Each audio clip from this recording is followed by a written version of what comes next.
বৃহত্তর রংপুর ডিস্ট্রিক্টে প্রায় আপনার 45 থেকে 60টা পেট্রোল পাম্প আছে। এজেন্ট ডিলার মিলে আরও বেশি আছে।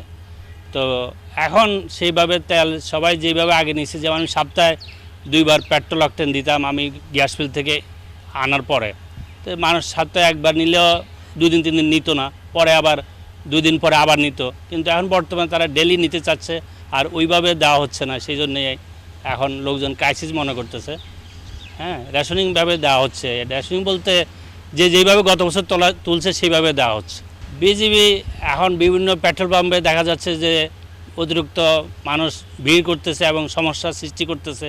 তো এখানেও যদি নিরাপত্তার স্বার্থে আমরা জেলা প্রশাসনের কাছে ডিপো যাতে কোনো নিরাপত্তা অভাব না হয় সেজন্য আমরা চিঠি দিয়েছি। পুরো বাংলাদেশ সব জায়গা থেকে পেট্রোলিয়াম কর্পোরেশনের নির্দেশক্রমে আমরা চিঠি দিয়েছি। তো সব ডিপোতে এরকম নিরাপত্তা জোরদার করা হয়েছে আর কি, যেহেতু কেউ কোনো অকারেন্স না করতে কোনো সুযোগ না নিতে পারে আর কি। নগদ নিয়ে এলো হার না মানা হার অফার। সর্বনিম্ন 10,000 টাকা রেমিটেন্স নগদে পাঠালে থাকছে স্বর্ণের হার জেতার সুযোগ।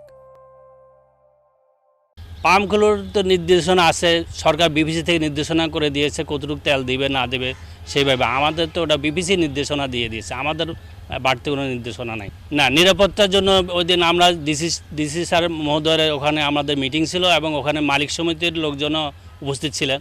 তো ওখানে বলা হয়েছে যে ওনাদের নিরাপত্তার জন্য, তো বলছে আপনার নিরাপত্তা দরকার হলে ওনারা নিরাপত্তার ব্যবস্থা করছে, বিভিন্ন জায়গায় পুলিশের ব্যবস্থা করতেছে আর কি।